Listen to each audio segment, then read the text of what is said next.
火災燒死人。你哋有冇聽到啊？有人喺我耳邊度講嘢，泰文嚟。我哋嚟影相嘅就唔好搞我哋。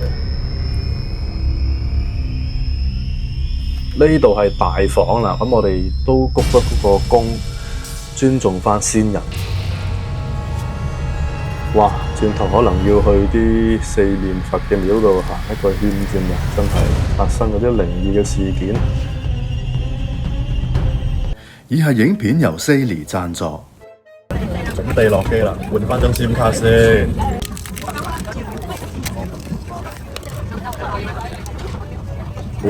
冇支片嘅，SIM 卡支針喺邊度啊？小姐，你有冇 SIM 卡支片啊？先生，你有冇 SIM 卡支片啊？就係咁要去到酒店 check in 嘅時候問職員借 SIM 片先上到網，唔想再遇到呢啲咁尷尬嘅情況。而家介紹你一個超簡單又方便嘅方法，就係用 Sally eSIM，佢完全唔需要任何實體嘅 SIM 卡，亦都唔需要咩技術，簡單幾步就可以搞掂上網嘅問題啦。只需要打開 App Store 安裝 Sally 呢個 app， 揀好你要去嘅國家，挑選好合適嘅流量方案，再安裝好 eSIM 就可以直接上網噶啦。整個過程非常之方便，唔使針，亦都唔需要拆開部電話換 SIM 卡。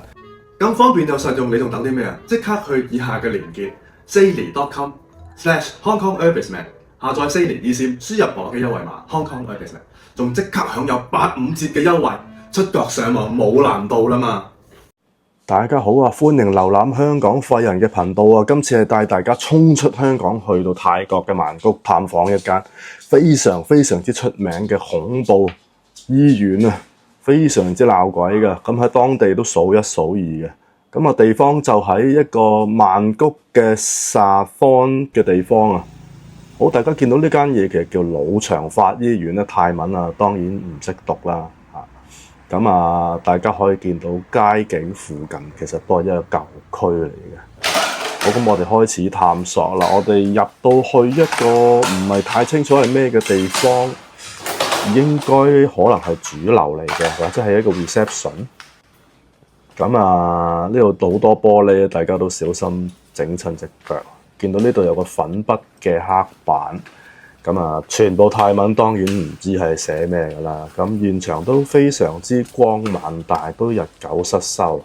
聽聞呢度2018年開始廢，咁其實都係廢咗幾年啦，咁但係唔係太明點解會爛得咁緊要嘅。咁啊，呢一個建築物都幾特別嘅，有一個尖頂嘅設計，其實望落去有少少似一個運動場，但係佢係醫院嚟嘅。咁我哋繼續揾入口啦。咁究竟點樣可以入到呢間醫院嘅內部？大家可以望下，其實呢度有隻雀鳥嘅屍體啊。咁其實廢墟都非常之常見呢啲雀鳥嘅屍體啊。咁等間可能有機會再講一講原因啊。咁我哋試下喺呢度入唔入到先。呢度有道好似 office 嘅門，影張相先。上面有啲好靚嘅窗花，望落去又唔係好似入到喎，個鎖到好死喎，完全密封嘅喎。咁啊，費事破壞佢呢度啲門，我哋都係揾過另一個入口。咁啊，呢道門到底入唔入到呢？或者呢一扇窗入唔入到呢？研究下。個窗都鎖得好實，道門都入唔到，大鑊！諗下點搞先。好，終於揾到方法入嚟。哇！室內真係嚇到咧，伸手不見五指啊！完全又黑又焗，而且仲有啲好陰森嘅感覺啊！雖然泰國係好熱啊，但入嚟有啲涼快嘅感覺喎。咁啊，我哋開始探索啦。咁啊，真係要喺度開好多眼燈先可以睇到。呢度有啲醫院嘅衫啦，大家見到。咁我哋轉個彎睇下有啲咩先，又影下相先。好啦，我哋繼續行啦。呢度唔係好清楚係乜嘢區域，似乎係儲存嘅空間啊。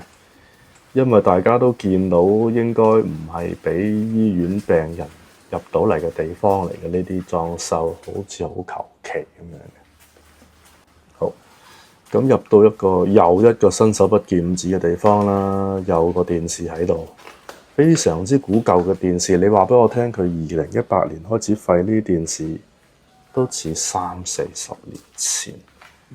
呢度似係機房咯，成間醫院嘅，咁即係機房裏邊係有人睇電視咁嘅意思咯。好，咁我哋繼續探索，呢度都係非常之黑。地下都係頹垣敗瓦，非常之雜亂。咁見到呢度有個26年嘅日曆，好奇怪嘅泰國啲日期，點解會26年嘅咧？而家2024年，奇怪。好，呢度打開係咩地方咧？我呢度似係一個 lift 槽啊，下面係直墮落去嘅喎。會死嘅喎，好，閂翻道門先，唔好害下一手啊！咁我哋繼續探索先。呢間又係咩地方咧？都係爛晒同佈滿雜物嘅房間。大家見到成個環境都係好似打緊遊戲機一樣啊！咁呢度有啲裝藥水嘅樽啦，亦都唔知係咩藥水嚟嘅，都係泰文。呢度啲磚全部都係白色嘅瓦片牆，唔知係醫院乜嘢結構會有呢啲磚牆？有冇喺醫院做過嘅朋友可以喺留言度講。好，咁我哋見到一本簿，但係上面都係佈滿泰文嘅。咁啊，我啲相咧，其實大家可以睇到我個相簿啦，喺個資訊欄度可以去睇翻。咁呢度睇翻原來係 ICU 嚟嘅，即係嗰啲加密嘅房間，即係個病情非常之重嘅時候就入 ICU 啦。咁啊，講翻大家如果想睇到我影過嘅咩相，可以去翻資訊欄，可以睇翻我個相簿。咁我相簿上面就有晒我影過嘅所有嘅相噶啦。咁我哋好恐怖，出到去都係非常之大嘅一個空間啊！咁啊，有少少光喺出口度，相信前面有玻璃門嘅出口，咁喺玻璃門上面就透咗啲光過嚟啦。咁我哋繼續探索，見到左邊有一堆房，唔知係咪分咗樓之後見一見護士嘅房啦？咁前面應該就係正門嘅入口，咁左邊呢啲應該我自己覺得係醫生房。咁喺前面分流完之後，就入去呢啲醫生房見醫生，然之後做一啲初步嘅治療。咁啊，亦都見到每個醫生房都有好多藥物喺裏邊。你同我講呢個地方廢咗幾年，我真係唔信，似乎廢咗數十年㗎啦呢間醫院。咁啊，前排都聽講有人喺度發現個屍體啦，亦都傳聞有火燭過、燒死過人啦呢個醫院。咁啊，再早排啲就聽聞話有人喺個探廢者喺個殮房度發現咗屍體。咁大家都見到呢度啲輪椅啊，呢度啲輪椅都非常之古舊，絕對唔會係近呢幾年嘅輪椅嘅型號嚟嘅。繼續探索，咁啊，大家見到前面有啲透明嘅玻璃門，咁啊，絕對係正門啦，我相信。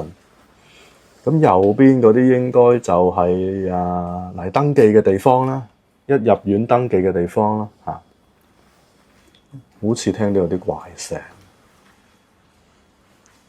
好，影個相先，見到喺度好多凳喺度輪候啦。咁其他喺香港嘅醫院都差唔多係咁嘅格局噶啦。咁我哋繼續探索，我哋見到前面呢個位有一個醫院嘅模型啊。咁係咪醫院嘅模型？醫院有咁多層樓嘅咩？咁然之後我哋見到呢個接待處裏邊好似有件婚紗喺裏邊。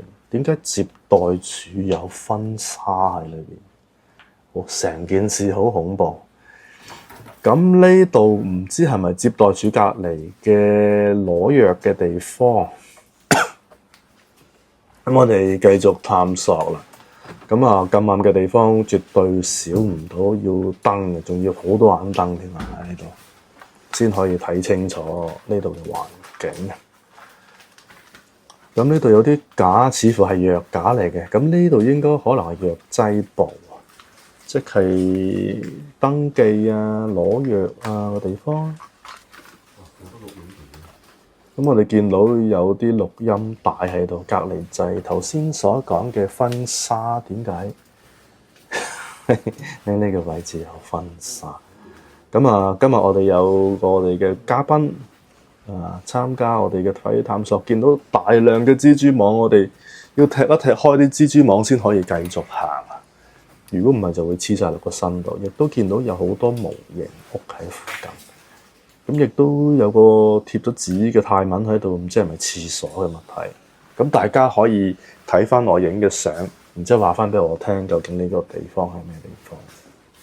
咁呢度有部電腦啦，你一睇啲電腦都覺得都唔係啲新型嘅電腦，應該都廢咗好多年。繼續睇呢度有個日曆喺度啦，但係佢又冇清楚寫個年份。咁我哋繼續我哋嘅探索。好，我哋去翻正門嘅 lobby， 影翻啲靚相先嚇。繼續。太黑，真係要開翻燈，如果唔係真係乜都睇唔到啊！好，我哋向前面行啦。呢個應該係護士可能愛嚟做分流嘅地方。都係相信嘅咋，估嘅咋。咁前面有部 lift 啦，大家記住喺廢墟唔好入 lift，因為一入去可能就跌咗落去個 lift 槽度。另一間房間似乎係儲物室。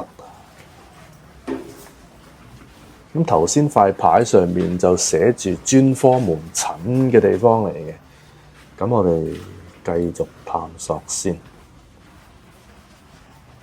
呢度左邊有一閘門，似乎都係啲專科門診嘅病房啦。見到裏邊都有好多張床。咁然之後又見到有塊牌上面都係泰文嚟嘅。各位識泰文嘅朋友，可能喺留言區睇一睇張相係咩牌嚟嘅，可以解釋翻。咁而家都非常之早啊！我哋喺早上嘅大概10點鐘嘅時間，所以太陽非常之光猛。咁呢間又係另一間 ICU 嘅大房啦，唔係 ICU， 係呢個叫做專科門診嘅大房。望落去可能有8張床度，然之後裏邊有一個廁所。咁我同各位觀眾影翻張相先啊！大家喺個相簿度睇下睇唔睇到翻自己嘅樣啊！繼續探索啦。咁影呢啲應該就係之前喺呢個病房住過嘅病人嘅名啦。好，都係無盡嘅病房。咁啊，出面大家都見到係椰林樹影嘅。咁見到喺呢個 locker 好似有張聖誕卡，唔知點解。泰國有冇聖誕節嘅？唔係太熟泰國嘅節日。咁我哋繼續行先。我哋而家喺4樓嘅區域，見到地下有2支化學物質。繼續向上行啦，我哋。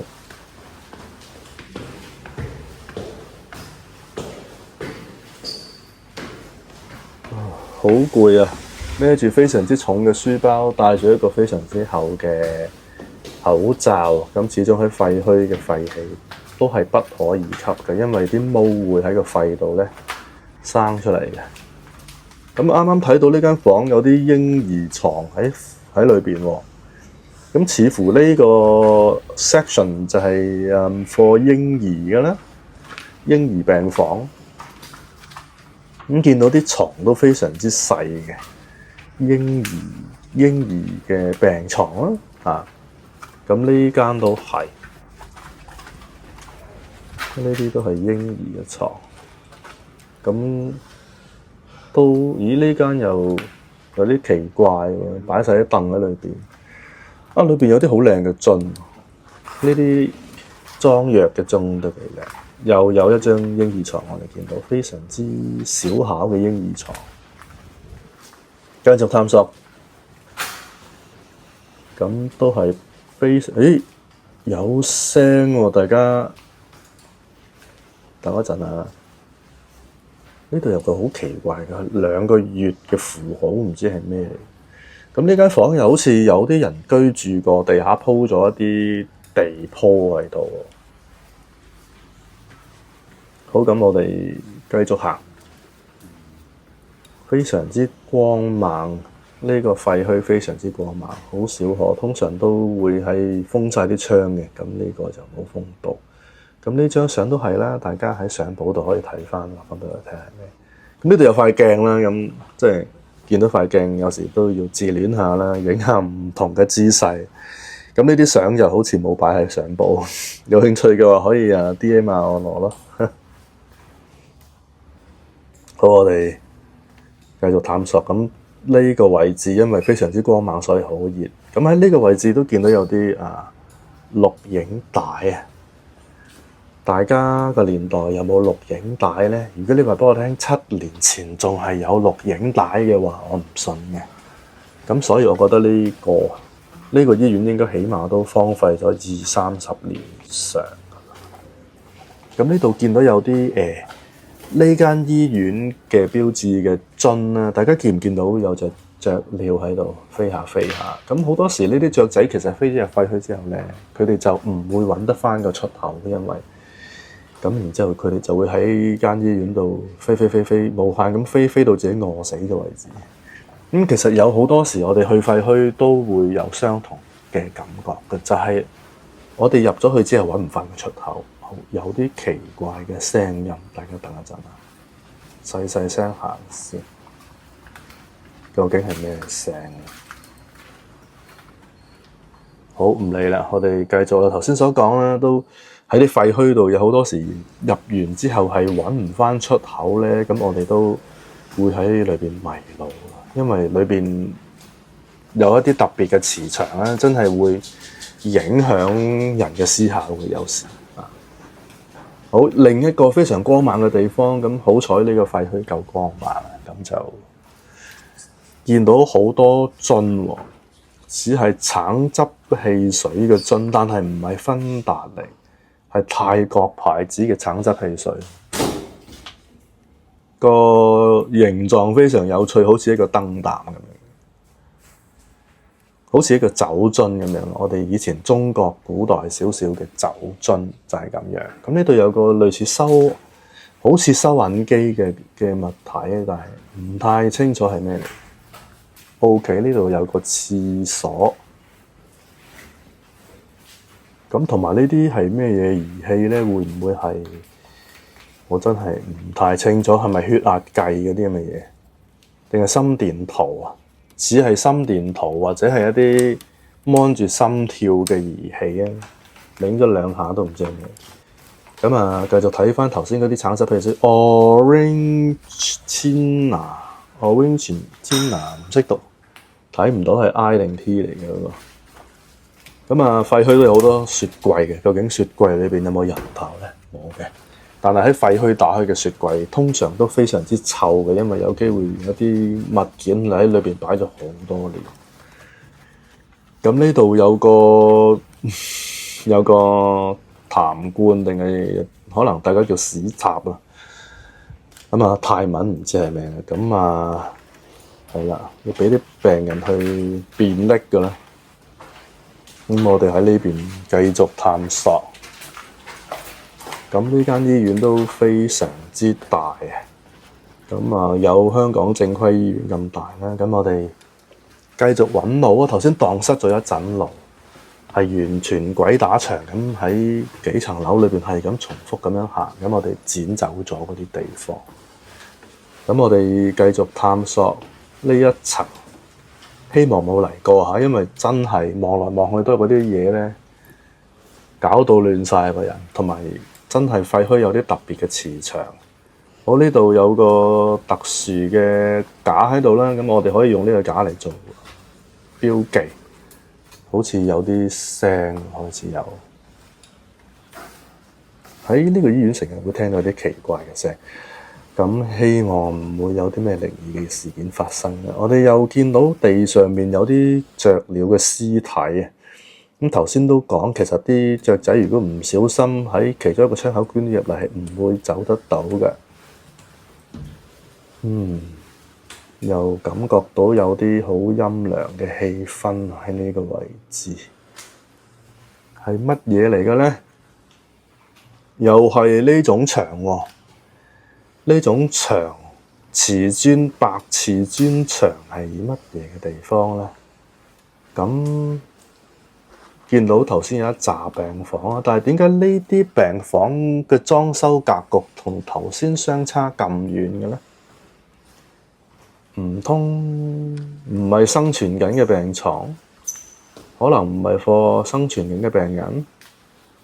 咁呢度有個好奇怪嘅機器，大家如果做醫護嘅話，知唔知呢個係咩機器？唔知係咪私人病房咧？裏邊有啲獨立廁所啊、sofa 咁嘅嘢。咁繼續行呢個瓷磚嘅病房，咁因為真係非常之暗，所以又變到非常之陰涼。咁見到呢間房有啲顯微鏡同放大鏡喺處，同埋望返啲牆、啲床、病床冇床褥㗎喎。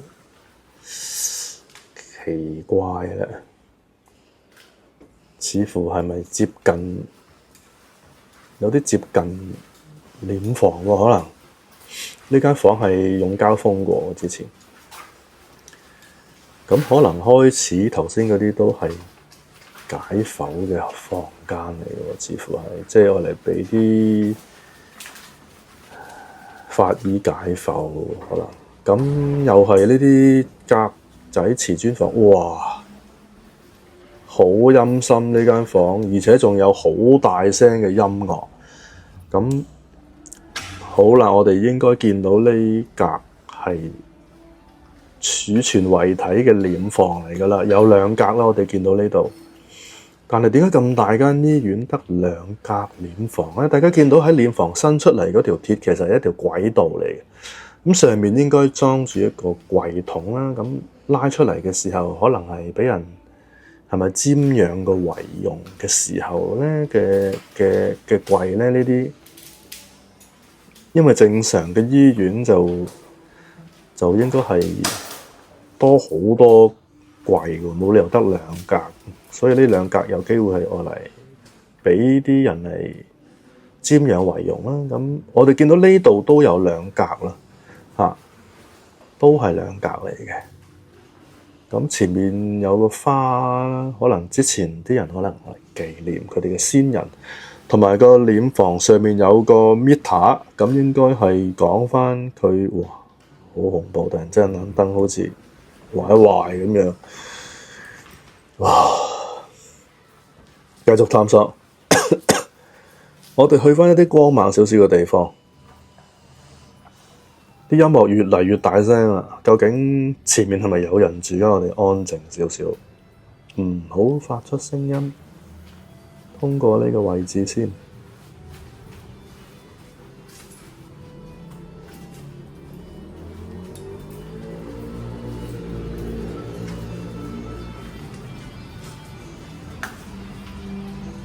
唔通佢哋喺殮房度開 party 唱卡拉 OK？嚇死人啊！真係。好，我哋入到一間都係瓦仔片嘅房，上面有燒過嘅痕跡。咁之前應該有人講話 help 呢度有寫住，有人話呢度發生嘅火災應該都係真㗎啦。咁唔知火災燒死人係咪真呢？唔知㗎。咁我哋繼續探索呢間瓦仔牆嘅房，咁呢度有個好大嘅空間，由白色嘅瓦仔變咗藍色嘅瓦仔。大家唔知做入個醫院殮房或者做個醫護嘅，知唔知呢啲唔同色瓦仔嘅房代表咗啲咩地方？咁頭先嗰個地方有啲似手術室，咁呢度有啲洗手嘅地方。哦，呢度係大房啦，咁我哋都鞠嗰個躬，尊重翻先人先。呢度就係醫院嘅殮房，各位，咁大家可以見到有非常之多格啦，係咪有12格啊？呢度咁聽聞啊，打咗格仔交叉紅色嗰度，曾經就發現過遺體嘅，未搬走嘅遺體嘅。咁呢度寫住2531年生，2561年離開，2561年唔通就係未來嘅年份嚟㗎咯喎。咁啊，大家唔使驚嘅。咁我哋其實都做過一啲研究，其實日本有佢哋嘅昭和嘅年代啊，日本有佢哋年代啊。咁原來泰國都有佢哋嘅年代，台灣都有佢哋嘅民國年代。咁啊，所以大家睇完個年代之後咧，個年份之後咧，去翻換算就知道幾多年㗎啦。咁各位觀眾如果睇完之後換算完之後，記住喺留言度講翻2531同2561係幾多年？但係相信頭先位先人離開咗都係30歲嘅啫。哇！大家有冇聽到？好凍喎，講喺我耳邊。哇！咩事？係我聽錯定係呢啲音樂聲咧？唔理，我哋繼續行。等一等先啊！又有音樂聲，我望下前面有咩先。奇怪，頭先係邊個講嘢？同行有人話佢冇講嘢喎。咁我哋繼續行先。咁呢度啲窗口爛晒，裏邊都有好多枯葉。我哋繼續探索呢個卡拉 OK 區啊。咁相信樓下有居民喺度住啊。咁佢哋喺度唱卡拉 OK。咁呢啲地方都非常之多雜物。時鐘停留咗喺5點40分。繼續探索。咁呢啲，我哋又鬼打牆嚟到瞻仰遺容嘅地方喎，行咗個圈喎，即係喺醫院啲磁場係好奇怪嘅，係真係會令到人哋昏昏暗暗啊，做錯事啊，行錯路咁啦。咁去開廢墟嘅同好都有相同嘅經歷。咁大家記住小心啲，俾心機迎路。好，我哋見到有一份報紙寫住2018年嘅，咁我就覺得有啲奇怪啦。如果呢個醫院荒廢咗咁多年，點會係2018年嘅報紙咧？會唔會係之後有人入過嚟拍戲呢？因為聽講都有啲戲喺呢度拍過。好，咁繼續探索呢啲白色瓦仔牆嘅地方啦。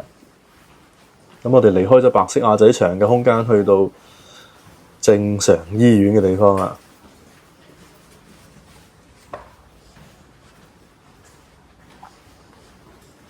咁大家見翻正常醫院嘅裝修，亦都見到醫院出邊係椰林樹影嘅，非常之泰國嘅植物啦，出邊。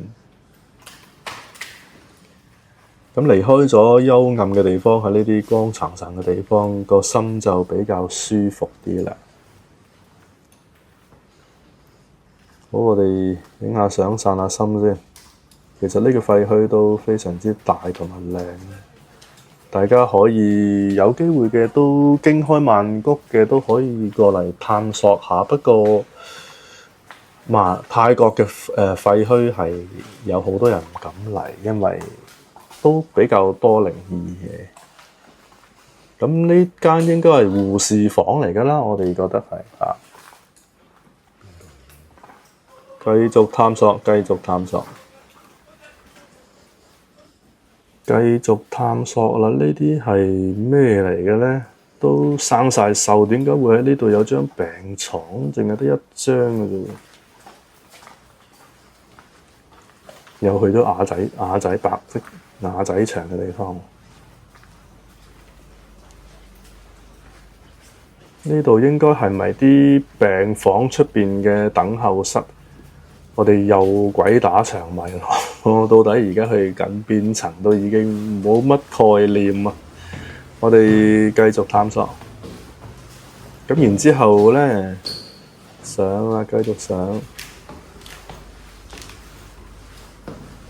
誒，點解又嚟返有藥針呢個地方？我哋係咪好似行過嚟？哇，好遠嘅！好，試下開唔開到呢間房。我再推咩地方嚟㗎？呢度都係一間私人房係咪啊？似乎係一個私人房嘅地方。咁佢有個獨立嘅廁所同有個獨立嘅梳化，但係冇床。啊，各位你見唔見到呢個地方有啲咩？呢啲就係狗嘅腳印啊！似乎有流浪狗曾經入過呢個廢墟，而佢係想喺呢個窗度逃走過啦。咁我希望佢成功啦，因為如果佢逃走唔到，就有機會喺呢度迷路咁樣，永遠都出唔返去，好似頭先我哋之前咁樣。咁見到呢度有個，我估係更表啦，大家可以去返我個相簿度睇返呢張相，應該係更表嚟。咁我哋繼續去探，哇！頭先好似見到前面有個人影，唔知影唔影到。咁另一間私人房有冇特別嘢？廁所冇特別。Next。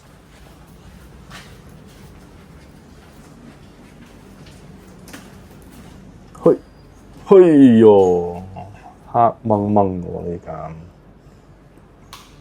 又入過去望下先。呢塊牌唔係好似係咩解釋，又係泰文。各位可以去我相簿度望一望，睇一睇點解，再喺留言度話返俾我聽。都係有幾張病床喺嗰度啦。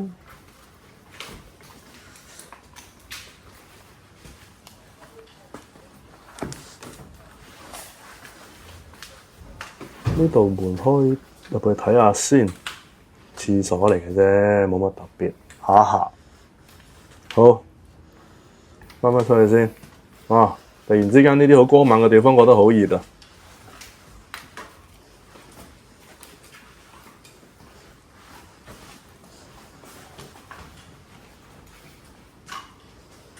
好，喺呢邊出返去先。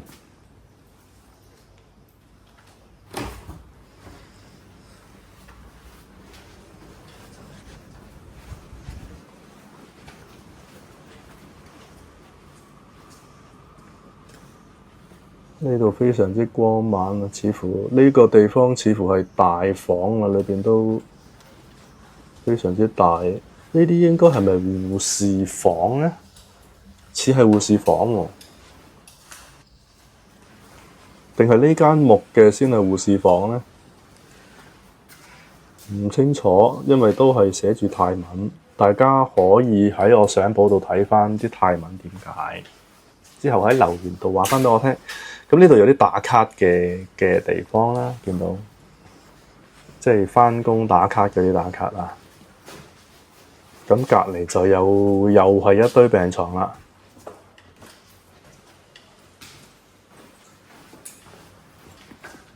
呢個木房都真係幾靚，啲玻璃反射。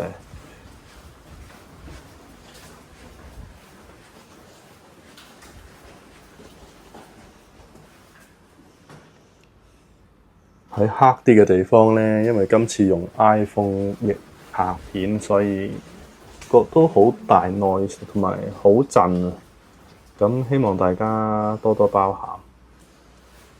咁呢度寫住個美樂城慈善醫院，好奇怪有呢塊牌喺度，因為呢個醫院應該就唔係呢個名嘅喎，定係佢一間醫院劏開兩間又唔同名，定係佢曾經轉過名，唔清楚。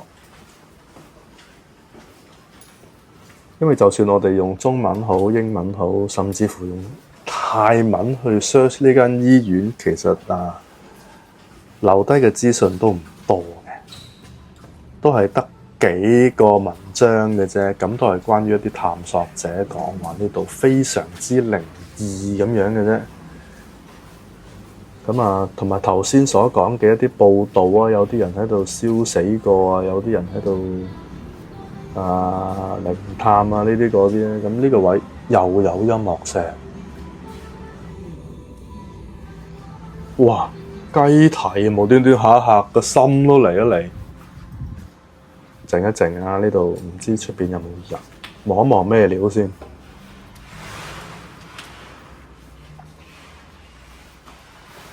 好好太陽㗎嘛。誒，你哋有冇聽到啊？有人喺我耳邊度講嘢，泰文嚟。哇！咩料啊？呢度真係有啲料啊，大佬。哇！人哋講我都唔信啊！我哋嚟影相嘅就唔好搞我哋。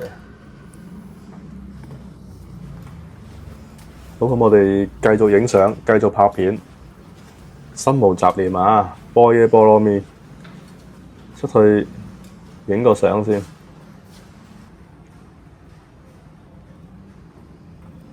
哇！轉頭可能要去啲四面佛嘅廟度行一個圈先啦，真係發生嗰啲靈異嘅事件。好，我哋又去返頭先我哋經過嘅地方，呢個係專科門診。我哋繼續鬼打牆喺呢個醫院度兜來兜去，咁見到呢個板上面其實全部都係一啲泰文名。咁啊，我哋今日嘅介紹去到呢度啦。大家喜歡我 channel 嘅話，記住訂閱、讚好、分享同留言，同埋撳返個通知嘅啷啷。我哋下次再見，拜拜。